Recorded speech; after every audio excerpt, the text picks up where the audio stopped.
And let's go into the second point, which is utilizing direct mail as a way to find off-market deals. Send a Rubik's Cube and also a yellow letter. So I'll show you what a yellow letter is. That's just right here.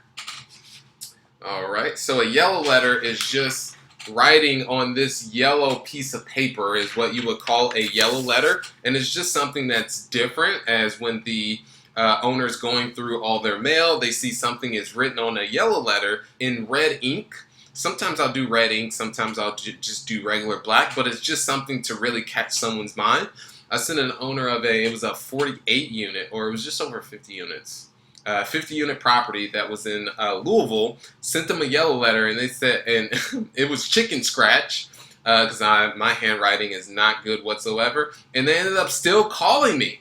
And they just said, I've never received anything like this before, and I just had to give you a call and ask you, what were you doing? I can barely read this, but that's completely fine, because still got the call. That's what it came down to, and was able to stay top of mind, because this owner I've been following up with close to about just under 2 years. Every time I go and visit my other property over there, I always drop right in. And that's another one, is personal visits. I'm just dropping so many gems throughout here, just whatever it takes. You have to be willing, and this is experience sharing, do those things that other people are not wanting to do, in the ethical way, of course. Doing things that put you out of your comfort zone, and that allows you to just stretch and give you the upper hand over competition. Because if your competition is just sending direct mail, and they are doing only they're just doing direct mail, but you're doing cold calls, direct mail, and doing personal visits, then that's really going to set you apart from those other individuals. Sending yellow letters, which I just showed you what a yellow letter looks like. It's just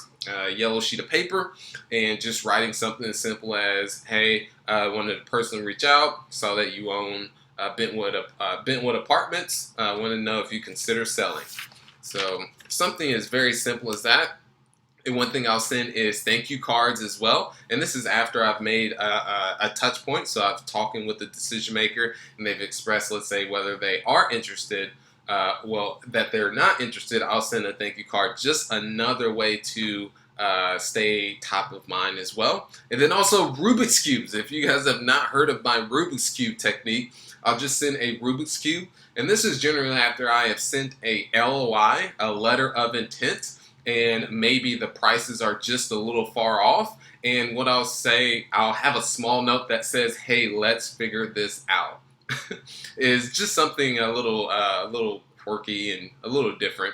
And so one thing is, I'll actually call after I send the Rubik's Cube as well. And there was one owner that I ended up calling. I've called several, of course, real case studies.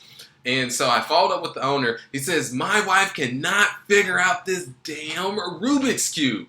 So when he does become interested in selling, he's going to think of the Rubik's Cube guy that sent him the Rubik's Cube.